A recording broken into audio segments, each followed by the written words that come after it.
الحمد لله رب العالمين والعاقبة للمتقين والصلاة والسلام على سيد المرسلين محمد وآله وصحبه أجمعين. أما بعد، أعوذ بالله من الشيطان الرجيم. بسم الله الرحمن الرحيم. هو الله الذي لا إله إلا هو عالم الغيب والشهادة هو الرحمن الرحيم. صدق اللہ العظیم. تو دل میں تو آتا ہے سمجھ میں نہیں آتا، تو دل میں تو آتا ہے سمجھ میں نہیں آتا، بس جان گیا میں تیری پہچان یہی ہے. قابل احترام عزیز دوستو، السلام علیکم ورحمۃ اللہ وبرکاتہ. اللہ وہ ذات ہے جس نے محض اپنی قدرت سے اس قد بلند و بالا آسمان بنایا ہے جس کو تم دیکھ رہے ہو. اس قد وسیع و عظیم زمین بنائی ہے جس پر تم چل پھر رہے ہو. اللہ وہ ذات ہے جس نے زمین کے ٹھہراؤ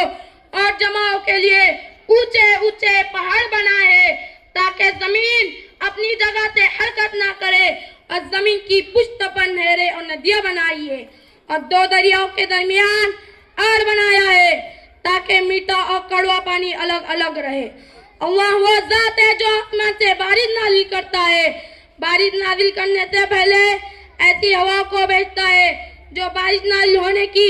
علامت ہوتی ہے، اور بارش کے ذریعے سے خوشنما باغات درختوں کو پیدا کرتا ہے جس سے ہم قسم قسم کے پھل کھاتے ہیں. اللہ وہ ذات ہے جس نے ایسا سورج بنایا ہے جس کے کرنیں ساری دنیا کو روشن کی ہوئی ہے، اور اسی نے چاند اور اس کے ارد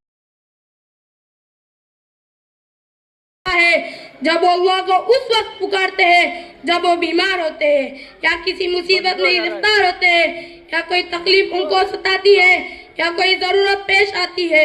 اللہ ان کی پکار کو سن کر ان کو شفا عطا کرتا ہے، ان کو مصیبت سے نجات دلاتا ہے، ان کی تکلیف کو دور کرتا ہے، ان کی ضرورت کو پوری کرتا ہے. اللہ وہ ذات ہے جس کی ہستی اتنی بڑی ہے کہ اگر وہ ہمیں بھوکا رکھنا چاہے تو ہمیں کوئی روزی دینے والا نہیں ہے، اگر وہ ہمیں پیاسا رکھنا چاہے تو ہمیں کوئی پانی پلانے والا نہیں ہے، اگر وہ ہمیں بیمار رکھنا چاہے تو ہمیں کوئی شفا دینے والا نہیں ہے، اگر وہ ہماری ضرورتوں کو پورا نہ کرے تو ہماری ضرورت کو پوری کرنے والا کوئی نہیں ہے. اللہ وہ ذات ہے جس کو آسمان و زمین کی تمام مخلوقات پر غلبہ حاصل ہے، جو سزا دینا چاہے تو ابابل پرندوں کے ذریعے ابرہا اس کی فوج کو ہلاک کر دے اور فرعون جیسے الہ و لشکر والے بادشاہ کو سمندر میں غرق کر دے. اللہ وہ ذات ہے جس کی ہستی اتنی بڑی ہے کہ اگر وہ ہمیں بھوکا رکھنا چاہے تو ہمیں کوئی روزی دینے والا نہیں ہے، اگر وہ ہمیں پیاسا رکھنا چاہے تو ہمیں کوئی پانی پلانے والا نہیں ہے، اگر وہ ہمیں بیمار رکھنا چاہے تو ہمیں کوئی شفا دینے والا نہیں ہے، اگر وہ ہمیں مصیبت میں رکھنا چاہے تو ہمیں کوئی مصیبت سے نجات دلانے والا نہیں ہے، اگر وہ ہماری ضرورت کو پورا نہ کرے تو ہماری ضرورت کو پورا کرنے والا کوئی نہیں ہے.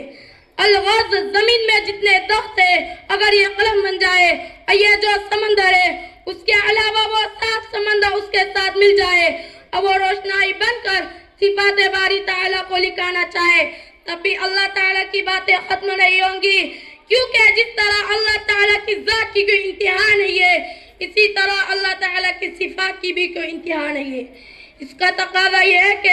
ہم اللہ تعالیٰ کی عبادت کریں، اللہ تعالیٰ کے سامنے اپنا سر جھکائے، اللہ تعالیٰ سے سوال کرے، اللہ تعالیٰ سے امید لگائے، اللہ تعالیٰ پر بھروسہ کرے، اللہ تعالیٰ سے محبت کرے، اللہ تعالیٰ کے خاطر جائے، اللہ تعالیٰ کے خاطر مت جائے، اللہ تعالیٰ کے خاطر مت جائے. انہی چند باتوں پر میں اپنی تقریر مکمل کرنا چاہتا ہوں. وآخر دعوانا ان الحمدللہ رب العالمین.